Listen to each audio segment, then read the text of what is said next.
Hello folks, today we're going to be changing out the rear sway bar link bushings with KDSS on this 2014 5th gen Toyota 4Runner. Pretty simple, straightforward. First step is take the tire out of the way just so we can get access to the bushings and the sway bar easier. Alright, so why are we changing the bushings? Well, I got a clunk and I narrowed it down with a friend of mine to coming from this rear sway bar. So I'm going to try and simulate, let's get a little bit more room here, the noise. Hopefully I don't knock my phone over, but you can see the gap just here between the sway bar and the bushing. So let's see what it looks like on the video. Give me a sec.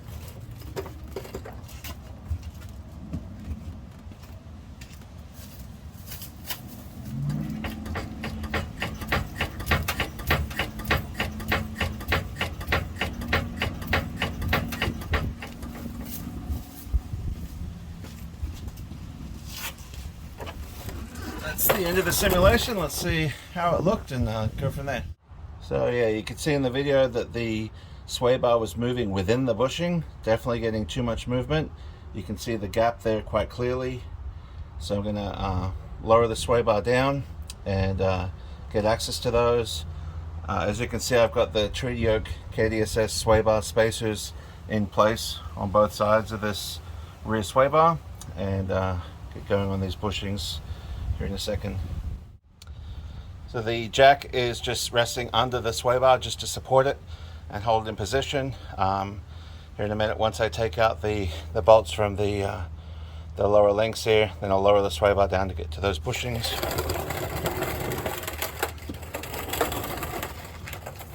This is a 14 millimeter.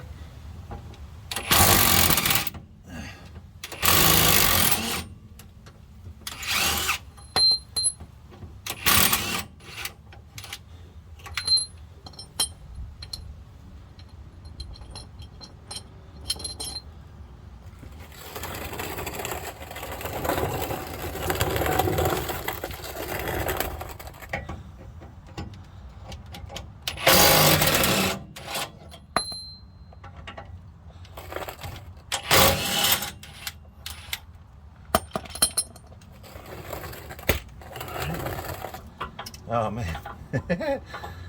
yeah, that is rough as guts. All right, so let's do this real time here and show you what happens when you lower down the sway bar a little bit. Obviously, I don't need to go much.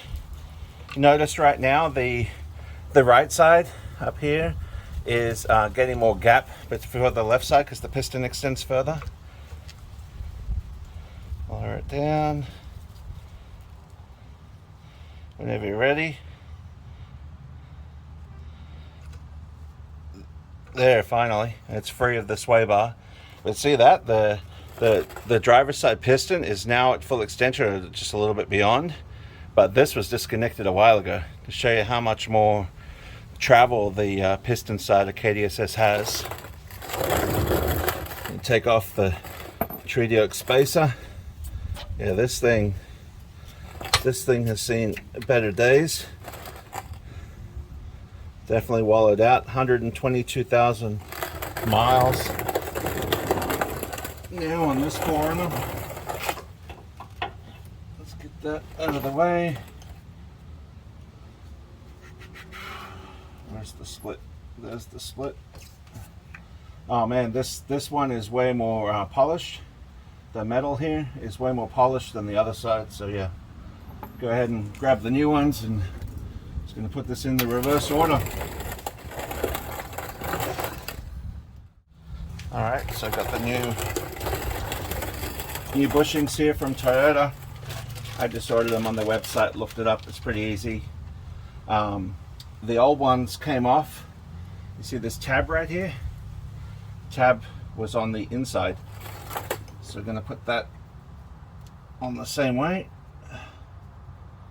You can already tell it's tighter because the bushing doesn't come all the way together as easily as the other side did.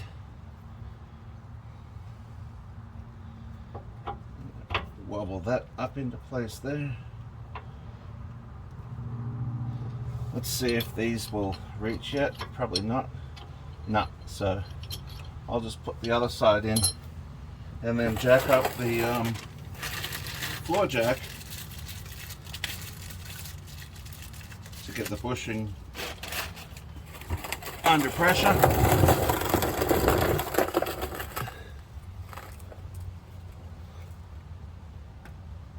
Now, rubber bushings don't get lubricated. Don't forget about that. You could technically probably put some silicone grease of some kind on there, but rubber bushings don't get grease. So let's jack this up. See the piston going up. Try and get this side right. That's just a left hand on the jack. It's that easy.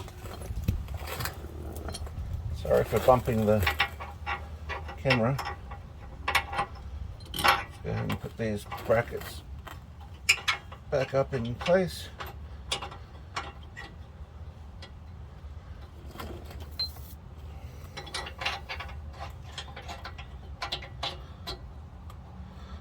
Now they seem a bit gritty, so I'm gonna pull those back out and clean them up a little bit. All right, the threads are actually clean. I'm just gonna put a little bit of,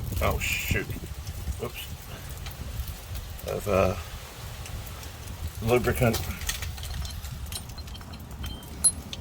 anti-seize, on here. I know that I didn't use Loctite last time, and they were definitely not loose over the past, it's been 2 years now since I had these off, actually. Oh yeah, going in much smoother. Some of this beautiful, disgusting copper infused anti-seize thread lubricant. Yeah, see, that's going in way easier. Definitely want this stuff going in by hand, because if you stripped out this, that would not be fun. You've got to replace this whole upper mount then, which probably not the hardest thing in the world, but otherwise they seem to last forever.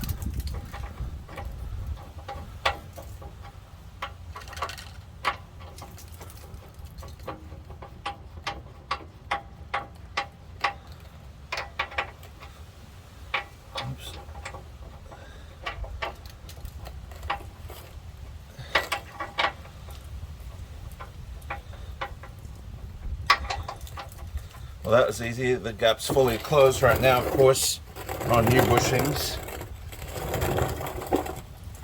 Let's go over here to the other side.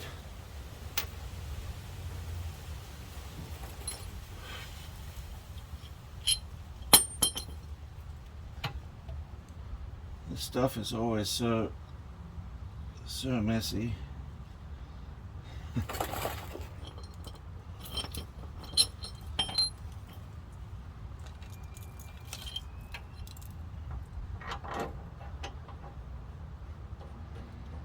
Now the bushing is against this retaining clamp as much as I can just push it over.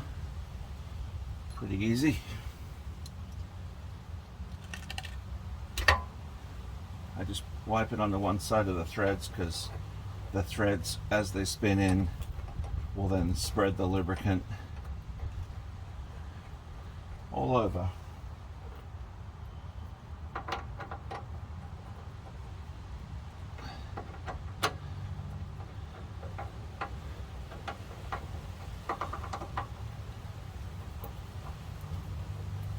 Yeah, you get the idea. I'm going to grab my wrench to tighten these up the rest of the way by hand, and then we'll do a test and see if it makes that same noise. Hopefully it doesn't, but my luck, it probably will.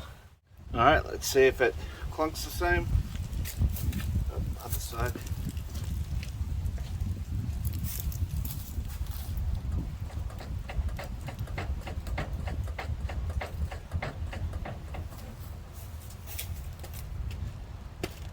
Well, I think that's tightened up the back end. Next on to the front and figure out what other noises we can get rid of this thing. Thanks for watching, guys. Bye. Well, I just watched that video and it sounds like it's still clunking. The rigid arm, the fixed arm on the passenger side, the right hand side, definitely had a bit of movement in it, so must be that's making the noise. It's really tricky to isolate this clunking noise, drives me nuts, but I guess I'll see how it drives and see if it makes the same feeling from the back end. If not, maybe I'll have to order one of those new connecting arms and check out other bushings in the system.